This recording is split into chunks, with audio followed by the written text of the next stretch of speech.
Okay students, आगे continue करते हैं। एफवाई में बिजनेस फोरकास्टिंग चैप्टर हमारा चल रहा था। इसमें स्ट्रेट लाइन मेथड तो मैं करवा चुका हूँ। सेकेंड डिग्री पैराबोला वाली मेथड जो है वो मैं करवा रहा था आपको। एंड इसमें हमारे एक सम में इसके पहले करवा चुका हूँ।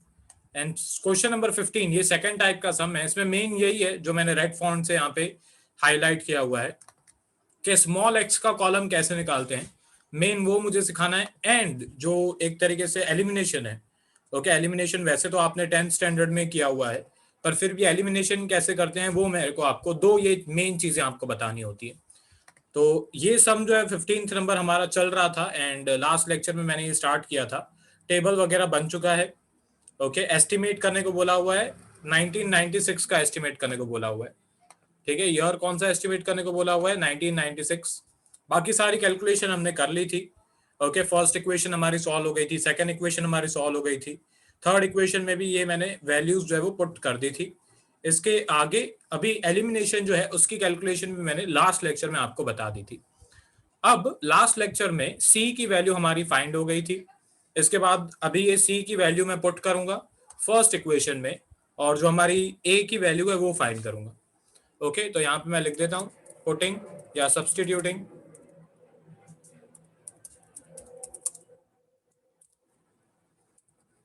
C equals to 0.4 in first equation. ठीक है, फर्स्ट इक्वेशन में मैं ये जो C की वैल्यू है 0.4, ये C की वैल्यू 0.4 में फर्स्ट इक्वेशन में पुट करूंगा। तो फर्स्ट इक्वेशन है ये वाली, इसे मैं कॉपी कर लेता हूँ। ओके ये फर्स्ट इक्वेशन मैंने लिख दी यहाँ पे।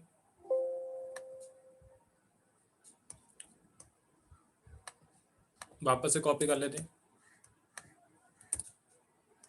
ओके ये फर्स्ट इक्वेशन मैंने लिख ली यहाँ पे। अभी C की जगह पे मैं जो 0.4 की वैल्यू है वो यहाँ पे मैं पुट कर लूंगा। इसके बाद बस इसे हमें सॉल्व करना है, तो हमारी A की वैल्यू आ जाएगी।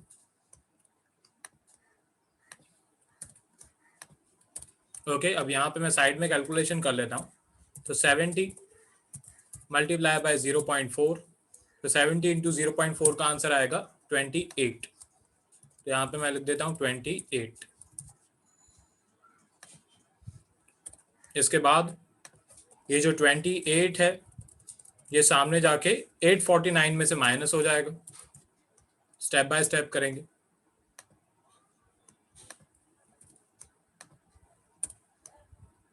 ओके इसके बाद यहाँ पे मैं साइड में 849 में से 28 माइनस कर देता हूँ।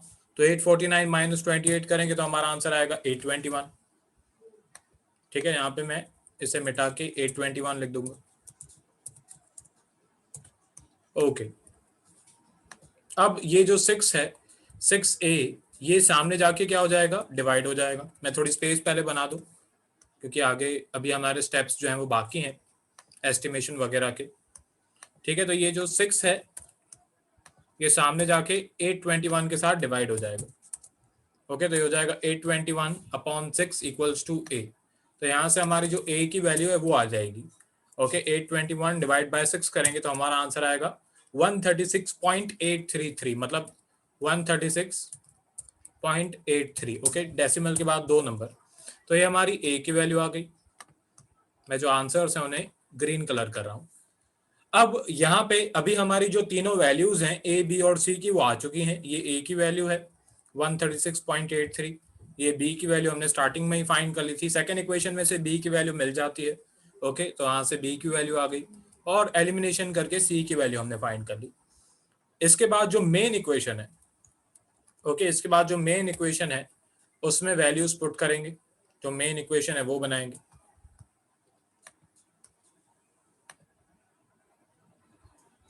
तो यहाँ पे ऊपर शायद मैंने मेन इक्वेशन लिखी थी, ये रही मेन इक्वेशन। ठीक है, main equation second degree parabola की a plus B X plus C X square. तो यहाँ पे जो मेन इक्वेशन है वो मैंने यहाँ पे कॉपी कर ली। अब इस मेन इक्वेशन में a, b और c की वैल्यू पहले पुट करेंगे। ओके तो a की जगह पे 136.83, उसके बाद प्लस b की जगह पे 9.93 एंड c की जगह पे 0.4।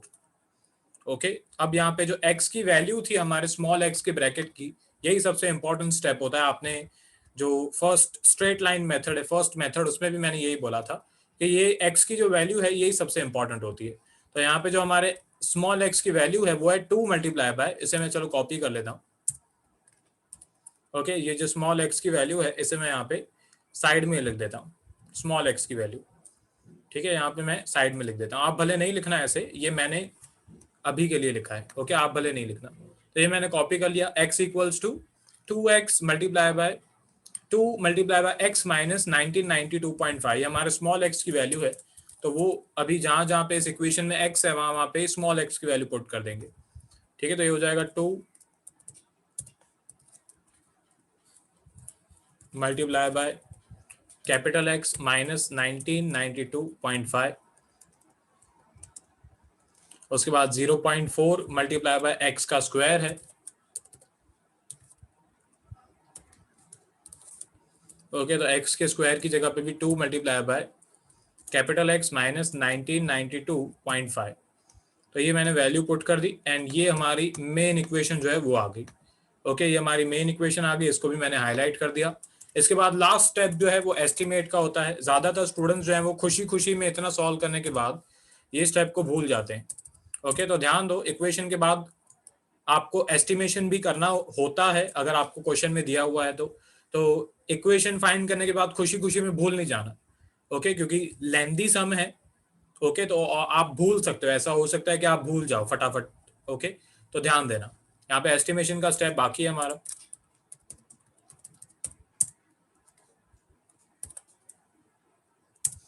पहले तो एस्टिमेशन के लिए जो ईयर दिया हुआ है वो दिया हुआ है 1996। ओके, मैं एक बार फिर भी चेक कर लेता हूँ। हाँ, एस्टिमेशन के लिए 1996 का ईयर आपको दिया हुआ है। अब यहाँ पे करना क्या है, ये ईयर जो है इन शॉर्ट, ये आपको जो कैपिटल एक्स की वैल्यू है वो दी हुई है। इस मेन इक्वेशन में जहां जहां पे कैपिटल एक्स लिखा हुआ है वहां वहां पे आप 1996 की वैल्यू पुट करोगे एंड इस मेन इक्वेशन को सॉल्व कर दोगे तो आपका एस्टिमेशन आ जाएगा। यहाँ पे पहले तो मैं इसे कॉपी कर लेता हूँ इस इक्वेशन को एंड यहाँ पे कैलकुलेशन स्टार्ट करते हैं। वैल्यू पुट करके स्टार्ट करता हूँ मैं कैलकुलेशन करना।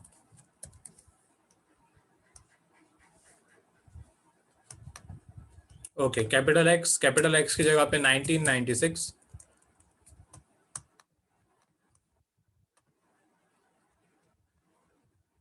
ओके, उसके बाद यहाँ पे कैपिटल एक्स की जगह पे 1996। फिर पहले तो अंदर के जो ब्रैकेट्स हैं उन्हें सॉल्व करेंगे। ठीक है, तो बाकी सब कुछ सेम, पहले जो अंदर के ब्रैकेट्स हैं उन्हें मैं सॉल्व करूंगा। तो 1996 में से 1992.5 माइनस करेंगे तो आपका आंसर आएगा 3.5। तो यहाँ पे भी मैं ब्रैकेट के अंदर लिखूंगा 3.5। ओके, एंड यहाँ पे ये जो दूसरा ब्रैकेट है 1996 माइनस 1992.5 का स्क्वायर, तो यहाँ पे भी मैं लिख दूंगा 3.5, एकदम आराम से स्टेप बाय स्टेप। उसके बाद अभी भी फिलहाल भी ये जो ब्रैकेट है उनको सॉल्व करेंगे। ये जो स्क्वायर है, ओके, इसके बाद ये 3.5 जो है वो 2 के साथ मल्टीप्लाई होगा। यहाँ पे मैं 3.5 मल्टीप्लाई बाय 2 कर देता हूँ। 3.5 मल्टीप्लाई बाय 2, तो 3.5 मल्टीप्लाई बाय 2 करके आंसर आता है 7। यहाँ पे मैं लिख देता हूँ 7। उसके बाद यहाँ पे भी मैं पहले स्क्वायर एक साथ करने के बारे में सोच रहा था। ओके, पर नहीं, एक स्टेप भले ज्यादा लिखेंगे पर आराम से करेंगे। तो यहाँ पे हो जाएगा 3.5 मल्टीप्लाई बाय 2, तो ये हो जाएगा 7 एंड अभी इसका स्क्वायर भी करना बाकी है।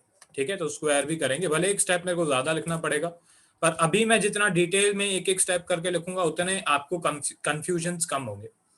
इसके बाद ये 9.93 मल्टीप्लाई बाय 7, वो भी साइड में कर देते हैं। 9.93 मल्टीप्लाई बाय 7, तो 9.93 मल्टीप्लाई बाय 7 करके हमारा आंसर आता है 69.51।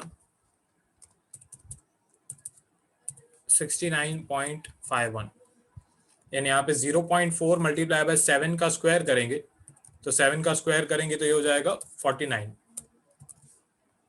ठीक है, भले एक स्टेप मेरे को ज्यादा लिखना पड़ेगा पर चलेगा। ठीक है, उसमें 2 मिनट से ज्यादा नहीं लगते हैं। यहाँ पे अभी 0.4 मल्टीप्लाई बाय 49 करना है, तो 0.4 मल्टीप्लाई बाय 49, तो ये 0.4 मल्टीप्लाई बाय 49 करके हमारा आंसर आ रहा है 19.6। तो यहाँ से ये मैं मिटा देता हूँ एंड इसकी जगह पे मैं लिख देता हूँ 19.6। अब इसके बाद तो इजी है, इसके बाद बस हमको जो y की वैल्यू है प्लस करके वो लिख देनी है। ओके, तो 136.83 ये तो कैलसी का काम है अभी। उसके बाद 69.51 प्लस 19.6, तो ये सब वैल्यूज को प्लस कर दिया मैंने, तीनों वैल्यूज को, एंड हमारा आंसर आ गया 225.94। वो यहाँ पे मैं फाइनल आंसर लिख देता हूँ 225.94। क्वेश्चन में देख लेते हैं यहाँ पे यूनिट क्या दी हुई थी, क्योंकि यूनिट मेंशन करना इंपॉर्टेंट है। क्वेश्चन में y में कोई भी यूनिट नहीं दी हुई थी, सिर्फ ये बोला हुआ था प्राइस। तो कोई भी यूनिट नहीं दी हुई है तो मैं भी यहाँ पे कोई भी यूनिट नहीं लिखूंगा। अगर कोई यूनिट दी हो तो एक तरीके से वो आपकी रिस्पॉन्सिबिलिटी है कि वो आपको यूनिट मेंशन करनी है। यहाँ पे कोई भी यूनिट वगैरह नहीं दी हुई है तो हम भी नहीं लिखेंगे। तो ये आपका सम था। इसमें अभी एक मेरे को पता है आप में से कुछ स्टूडेंट्स जो हैं उनको डाउट होगा, जब आप टेक्स्ट बुक का आंसर चेक करोगे तो टेक्स्ट बुक का आंसर जो है वो अलग आएगा। उसका रीजन जो है वो भी मैं आपको बता देता हूँ कि टेक्स्ट बुक का आंसर क्यों अलग आएगा।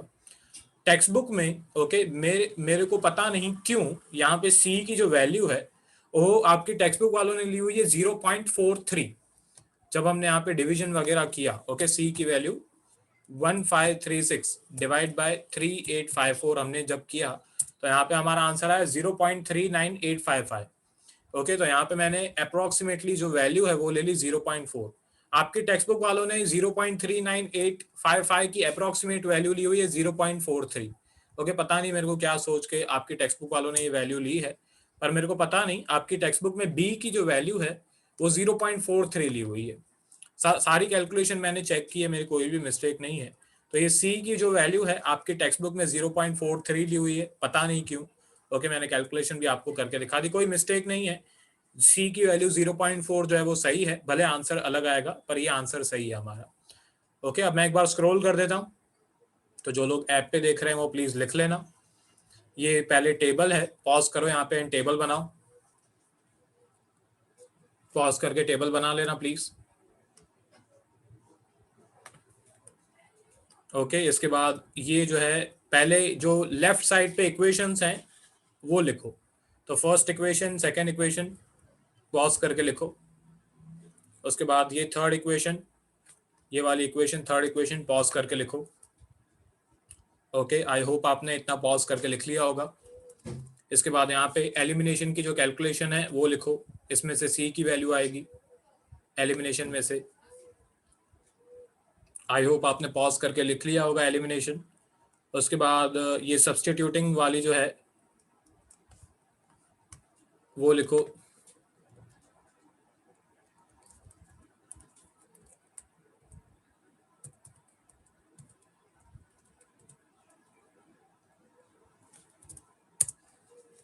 ओके, आई होप आपने सब्स्टिट्यूटिंग वाली जो कैलकुलेशन है वो लिख ली होगी। ठीक है, इसके बाद ये मेन इक्वेशन की कैलकुलेशन एंड एस्टिमेशन की कैलकुलेशन एक साथ है, पॉज करके लिख लेना। ओके, आई होप आपने सब कुछ पॉज करके लिख लिया हो। आगे बढ़ते हैं। अभी लास्ट एक क्वेश्चन जो मेरे को करवाना है इस मेथड का वो है क्वेश्चन नंबर 17। बस ये एक लास्ट मेरे को क्वेश्चन कराना है, इसके बाद आप समझ सकते हो कि सेकंड डिग्री पैराबोला में ये क्वेश्चन करने के बाद आप कोई भी क्वेश्चन उठा के कर सकते हो सेकंड डिग्री पैराबोला का। ओके, अब ये 17 क्वेश्चन जो है ये मैं इस सिर्फ x की वैल्यू की वजह से करा रहा हूँ। इस क्वेश्चन में कोई भी एस्टिमेशन वगैरह नहीं बोला हुआ है, एस्टिमेशन वगैरह इस क्वेश्चन में कुछ भी नहीं है। यहाँ पे जो x की वैल्यू है वो उसकी वजह से मैं यहाँ पे सिर्फ करा रहा हूँ। अब हमने अभी तक 2 सम्स किए हैं सेकंड डिग्री पैराबोला के। जैसे स्ट्रेट लाइन मेथड के मैंने 3 सम्स कराए थे, ओके, 3 या 4 सम्स, वैसे ही सेकंड डिग्री पैराबोला के भी मैं 3 सम्स आपको करवाऊंगा। पहला सम जो हमने किया था ये वाला क्वेश्चन 14, इसमें सिर्फ आपको जो x की वैल्यू थी वो बीच वाली वैल्यू सिलेक्ट करनी थी। ठीक है, 3 वाली ऊपर की वैल्यू छोड़ दो, 3 नीचे की वैल्यूज छोड़ दो, जो बीच वाली वैल्यू है वो सिलेक्ट कर लो यहाँ पे। उसके बाद जो मैंने अभी आपको करवाया क्वेश्चन नंबर 15, क्वेश्चन नंबर 15 में कोई भी बीच वाली वैल्यू सिलेक्ट ही नहीं हो रही थी। ओके, ईयर्स में कोई भी गैप वगैरह नहीं दी हुई थी, पर कोई भी बीच वाली वैल्यू सिलेक्ट नहीं हो रही थी। तो मैंने क्या किया, बीच वाली 2 वैल्यूज को प्लस करके डिवाइड बाय 2 किया, तो आंसर आया 1992.5। और अगर x माइनस 1992.5 लिख के छोड़ दोगे तो x की सारी वैल्यूज पॉइंट में आएंगी, पॉइंट में नहीं चाहिए वैल्यूज, तो पूरी इक्वेशन को मैंने यहाँ पे क्या किया, मल्टीप्लाई बाय 2 कर दिया, तो सारी वैल्यूज जो है वो प्लस में आ गई, नंबर्स में आ गई, इंटीजर्स, परफेक्ट इंटीजर्स। ओके, या मैंने क्वेश्चन नंबर 15 कराया। अब उसके बाद एक क्वेश्चन मैं आपको करा रहा हूँ, क्वेश्चन नंबर 17। इसमें आप देखो अगर तो एग्जैक्टली जो बीच वाली वैल्यू है 1975 वाली वैल्यू वो सिलेक्ट हो जाएगी। तो बहुत सारे स्टूडेंट्स यहाँ पे वही गलती करते हैं कि डायरेक्टली वो देखते हैं कि भाई बीच वाली वैल्यू सिलेक्ट हो गई 1975 की, एंड धड़ाधड़ वो डायरेक्टली सम सॉल्व करना शुरू कर देते हैं। अगर आपने ऐसे किया, बीच वाली वैल्यू को सिलेक्ट करके डायरेक्टली सम सॉल्व करना स्टार्ट कर दिया, तो रॉन्ग हो सकता है सम। ओके, तो ध्यान दो हमेशा, मैं आपको यही जस्ट मैंने अभी भी यही बोला कि ईयर्स के बीच में कोई भी गैप वगैरह नहीं थी। मैं हमेशा यही देखता हूँ कि पहले ईयर्स के बीच में कोई गैप है, ओके, ईयर्स के बीच में कोई गैप नहीं है, उसके बाद मैं ये देखता हूँ कि बीच वाला ईयर सिलेक्ट हो रहा है, तो यहाँ पे जो बीच वाला ईयर है वो सिलेक्ट हो रहा है, 1975 जो है वो सिलेक्ट हो रहा है। पर क्वेश्चन को अगर आप ध्यान से देखो तो ईयर्स के बीच में ना गैप दी हुई है, 5-5 साल की गैप दी हुई है, 1960, फिर 65, 70, 75, 80, 85, ओके, एंड उसके बाद लास्ट में आपको दिया हुआ है 90। तो 5-5 साल की गैप आपको दी हुई है। तो जब 5-5 साल की गैप दी होती है, या 2-2 साल की गैप दी होती है, या 3-3 साल की गैप दी हुई होती है, तो क्या करते हैं वो मेरे को आपको बताना है। ठीक है, तो यहाँ पे पहले तो मैं यहाँ पे साइड में एक इक्वेशन कॉपी कर लेता हूँ, उसके बाद वो इक्वेशन मैं यहाँ पे लिख दूंगा, क्योंकि डायरेक्टली टाइप करना वो थोड़ा मुश्किल है, इक्वेशन में टाइप करना इजी है।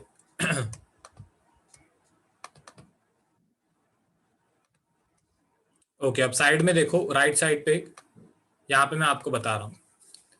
ठीक है, small x equals to, okay ये रहा small x equals to capital x minus 1975। Exactly बीच वाली वैल्यू सिलेक्ट हो रही है तो अच्छा है, हो रही है तो, पर डायरेक्टली अगर आपने यही लेके यहाँ पे वैल्यू पुट करके सॉल्व करना शुरू कर दिया तो आंसर गलत आ सकता है, क्योंकि यहाँ पे ईयर्स के बीच में क्या दी हुई है, गैप। तो अगर यहाँ पे 2-2 साल की गैप दी हुई होती तो मैं डिवाइड बाय 2 करता। ओके, अगर यहाँ पे 3-3 साल की गैप दी हुई होती तो मैं यहाँ पे 9x कैपिटल एक्स माइनस 1975 को, जो बीच वाली वैल्यू है, ओके, इसको मैं डिवाइड बाय 3 करता अगर 3-3 साल की गैप दी हुई होती तो। और यहाँ पे 5-5 साल की गैप दी हुई है तो यहाँ पे डिवाइड बाय 5 करेंगे। बस ये एक जो अलग बात होती है वो मेरे को आपको सिखानी थी। ओके, स्मॉल एक्स की ये वैल्यू है कैपिटल एक्स माइनस 1975/5। इस इक्वेशन को, इस वैल्यू को लेकर हम यहाँ पे सारी जो स्मॉल एक्स की वैल्यू है वो फाइंड करेंगे। ओके, तो यहाँ पे 2 मिनट रुको, ये मैं थोड़ी स्पेस यहाँ पे बना दूं।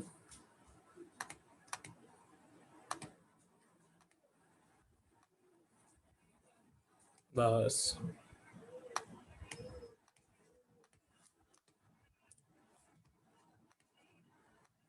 ओके, फिट हो गया, अच्छा है। चलो, तो ये टेबल तो मैंने पहले से ही बनाया हुआ है। हर सम में जैसे मैं बोलता हूँ आपको, आपके क्वेश्चन में एक्स और वाई का ही कॉलम देंगे, ये बाकी सारे कॉलम आपको नहीं देंगे। इक्वेशंस जो हैं ये मैंने लिख के रखी हुई है यहाँ पे, इक्वेशंस आपको नहीं देंगे, ये आपको याद करके जानी है, घर से याद करके जानी है। ठीक है, ये इक्वेशन याद होंगी तो ये कॉलम्स याद करने की जरूरत ही नहीं पड़ेगी, कॉलम्स अपने आप इक्वेशन में से देख के अपने आप ही याद हो जाएंगे। तो ध्यान देना, मैं यहाँ पे पहले से इसके लिए लिख के रखता हूँ क्योंकि मेरे को बार बार ये सिग्मा एंड एक्स स्क्वायर ये सब टाइप करने में टाइम लगता है स्टैट्स में, इसके लिए मैंने पहले से ही सब कुछ कॉपी पेस्ट करके ही रखा हुआ है। ओके, स्टार्ट करते हैं। यहाँ पे स्मॉल एक्स की value capital x minus 1975 divide by 5।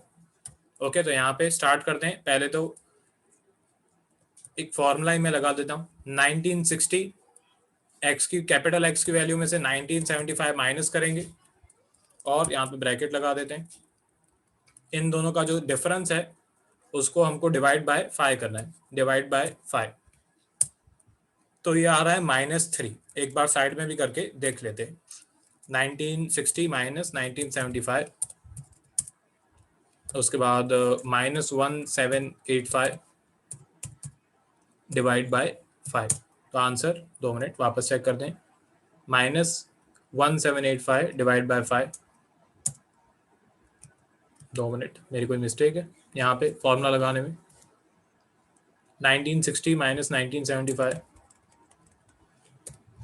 1960 minus 1975 minus 15, हाँ अब सही है, माइनस 15 डिवाइड बाय 3। मैं एक बार चेक कर रहा था कि फॉर्मूला में कोई भी मेरी मिस्टेक नहीं हो, ठीक है, तो सही है, सही आंसर आ रहे हैं। अब मैं ये करूँगा कॉपी पेस्ट, आपको ये एक एक इक्वेशन जो है, एक एक जो कैलकुलेशन है वो कैलकुलेटर पे करनी पड़ेगी, ठीक है। ये मैंने सब सॉल्व कर दिया। ध्यान दो, 1960 माइनस 1975 डिवाइड बाय 5, तो ये हो गया -3। उसके बाद 1965 minus 1975 divide by 5 -2, 1970 minus 1975 divide by 5 -1। Okay, तो ये आ गया पूरा परफेक्ट फॉर्म में। अब आगे बढ़ते हैं, बस इसके बाद जो हम करते हैं हर समय वही करेंगे, इसके बाद कुछ न्यू नहीं है। ओके, बस नंबर्स चेंज है, बाकी कैलकुलेशन एंड एलिमिनेशन वही सब यहाँ पे मैं आपको सिखाने वाला हूँ। तो स्टार्ट करते हैं। पहले तो y के कॉलम का टोटल, तो ये y का कॉलम है, इसका टोटल आ रहा है 773, तो सिग्मा y आ गया 773। उसके बाद ये जो x का कॉलम है इसका टोटल 0 ही आएगा, एक सिग्मा x और एक एक्स क्यूब का मेरे को पता ही होता है कि हमेशा 0 ही आने वाला है टोटल। यहाँ पे मैं लिख देता हूँ सिग्मा x इक्वल्स टू 0। उसके बाद एक्स वाई, ठीक है, तो x, ये x की वैल्यू मल्टीप्लाई बाय ये y की वैल्यू, तो 81 इंटू -3 ये हो गया -243, 81 इंटू -3 ये हो गया -243। इसके बाद मैं यहाँ पे कॉपी पेस्ट करूँगा, आपको जो वैल्यूज़ हैं वो लिखनी पड़ेगी एक एक बार कैलकुलेशन करके, ठीक है। चेक कर लेते हैं, 48 into -2, 88 into -1, 104 into 0, 134 into 1, 148 into 2, 170 into 3, ठीक है। इसका टोटल, तो एक्स वाई का टोटल आ रहा है 513, तो ये हो गया सिग्मा एक्स वाई 513। परफेक्ट, आगे बढ़ते हैं, एक्स स्क्वायर। ओके, तो एक्स का स्क्वायर मतलब ये एक्स का कॉलम मल्टीप्लाई बाय वापस से ये एक्स का कॉलम, ठीक है, तो ये हो जाएगा -3 का स्क्वायर हो जाएगा +9। उसी तरीके से बाकी सारी वैल्यूज फाइंड करेंगे। ओके, इसके बाद इसका टोटल, ये तो ये एक्स स्क्वायर का टोटल आ रहा है 28, वो मैं यहाँ पे लिख देता हूँ, sigma x square equals to 28। उसके बाद एक्स स्क्वायर वाई का कॉलम हमको फाइंड करना है, तो ये एक्स स्क्वायर का कॉलम मल्टीप्लाई बाय ये वाई का कॉलम, तो 81 इंटू 9 ये आ गया 729। मैं करूँगा कॉपी पेस्ट, फॉर्मूला लगा के आपको कैलकुलेटर पे करना पड़ेगा, ठीक है। इसका टोटल भी फाइंड कर लेते हैं, तो 3265, 3265, 3265, ये सिग्मा एक्स स्क्वायर वाई आ गया। उसके बाद सिग्मा एक्स का क्यूब। ओके, आगे बढ़ते हैं, शायद इंटरनेट में कोई प्रॉब्लम थी, मैं अपने आप ही पता नहीं मीटिंग से निकल गया था। ओके, कंटिन्यू करते हैं। एक्स स्क्वायर वाई का कॉलम हमने फाइंड कर लिया, अभी एक्स क्यूब का कॉलम, तो एक्स क्यूब का कॉलम कैसे फाइंड करेंगे, ये एक्स स्क्वायर के कॉलम को एक बार एक्स के कॉलम के साथ मल्टीप्लाई कर देंगे, तो 9 मल्टीप्लाई बाय -3 ये हो जाएगा -27। सारी वैल्यूज ऐसे ही फाइंड करेंगे, इसका टोटल मेरे को पता है 0 ही आएगा, ठीक है। ये हो गया इसका टोटल 0, मैंने चेक कर लिया फिर भी। ओके, आगे बढ़ते हैं। अभी इसके बाद X square X raise to 4, sorry, तो एक्स रेज टू 4 कैसे फाइंड करेंगे, जो एक्स का स्क्वायर है इसका वापस से एक बार स्क्वायर कर देंगे, x square into x square, तो 9 9 जा 81। उस तरीके से बाकी सारी जो वैल्यूज हैं वो फाइंड करेंगे। ओके, तो ये बाकी सारी वैल्यूज आ गई, इसका टोटल कर देते हैं, तो इसका टोटल दिखा रहा है 196, और मैं यहाँ पे लिख देता हूँ 196। ओके, ये हो गया। इसके बाद आगे बढ़ते हैं, यहाँ पे मैं इसको हाईलाइट कर देता हूँ सारी वैल्यूज को।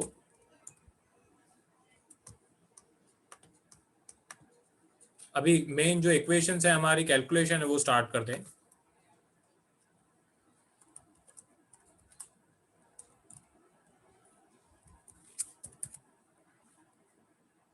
गैप कर देते हैं थोड़ी हर एक इक्वेशन के बीच में।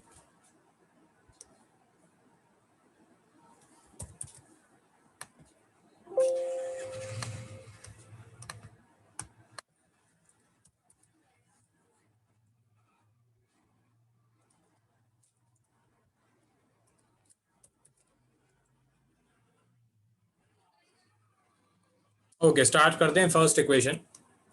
ये फर्स्ट इक्वेशन है हमारी, इसमें वैल्यू पुट करते हैं। तो सिग्मा वाई की जगह पे 773। उसके बाद एन, एन मतलब नंबर ऑफ ईयर्स। तो पहले यहाँ पे नंबर ऑफ ईयर्स देख लो कितने दिए हुए हैं। तो 1 2 3 4 5 6 7, टोटल 7 साल दिए हुए हैं। मतलब जो स्मॉल एन है उसकी वैल्यू है 7, तो ये हो जाएगा 7 ए।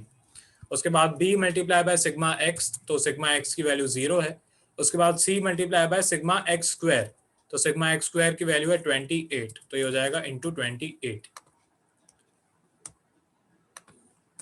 ओके, इसके बाद आगे यहाँ पे b इंटू 0 हो जाएगा 0 एंड c इंटू 28 ये हो जाएगा 28c। ये हमारी फर्स्ट इक्वेशन। ओके, हमारी फर्स्ट इक्वेशन आ गई।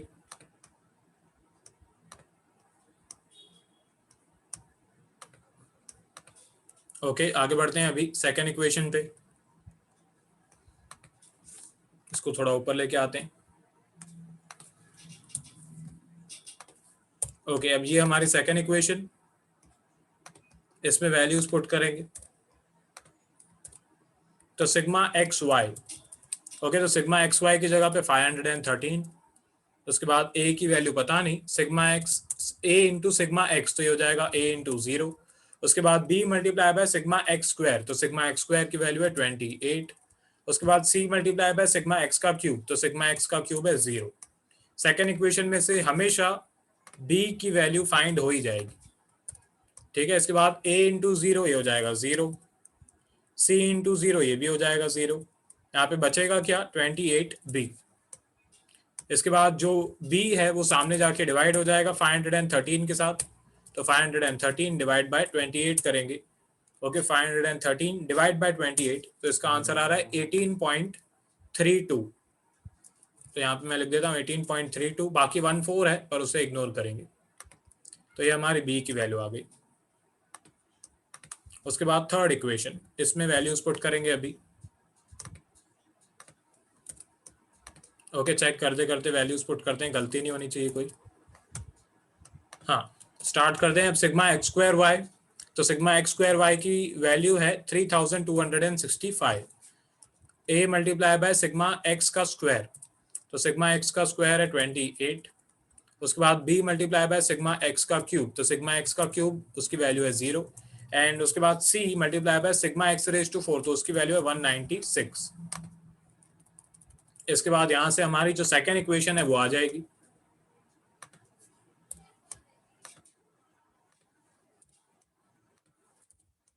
ठीक है, तो ये b इंटू 0 जो है ये कट हो जाएगा। c मल्टीप्लाई बाय 196 ये हो जाएगा 196c। एंड a इंटू 28, तो ये हो जाएगा 28a। ओके, ये हमारी मेन सेकेंड इक्वेशन आ गई। इसके बाद अगर आपने अभी प्रैक्टिस की हुई है, 2-3 सम्स अगर आपने प्रैक्टिस किए हैं घर पे, जो मैंने करवाए हैं वो भी अगर आपने प्रैक्टिस किया है अच्छी तरह से, तो इसके बाद एलिमिनेशन जो है वो आपको आना चाहिए। फिलहाल मैं तो नहीं करवाने वाला हूँ इस लेक्चर में, क्योंकि इस लेक्चर में मेरे पास अभी इतना टाइम नहीं है कि एलिमिनेशन में अभी स्टार्ट करूँ, क्योंकि उसमें मेरे को समझाना होता है। ओके, तो फिलहाल यहाँ पे इस लेक्चर के लिए यहाँ तक ही रहने देते हैं, कुछ लिखना नहीं अभी। ओके, यहाँ पे first equation, second equation and third equation हमने सॉल्व की। अभी एलिमिनेशन की कैलकुलेशन जो है वो बाकी है, एंड मेन जो इक्वेशन है उसकी कैलकुलेशन अभी बाकी है। वो बस एक लास्ट लेक्चर आप समझो, वो अगले लेक्चर में मैं करवा दूंगा। ओके, तो ये सेकेंड डिग्री पैराबोला जो वाली मेथड है उसमें भी जितना मुझे करवाना था वो कंप्लीट हो गया। इसके बाद आप जो अगर प्रैक्टिस करो, आपको कोई डाउट हो तो वो मेरे से आप पूछ सकते हो। ठीक है, फिलहाल आज के लिए इतना ही, मिलते हैं अगले लेक्चर में। बाय।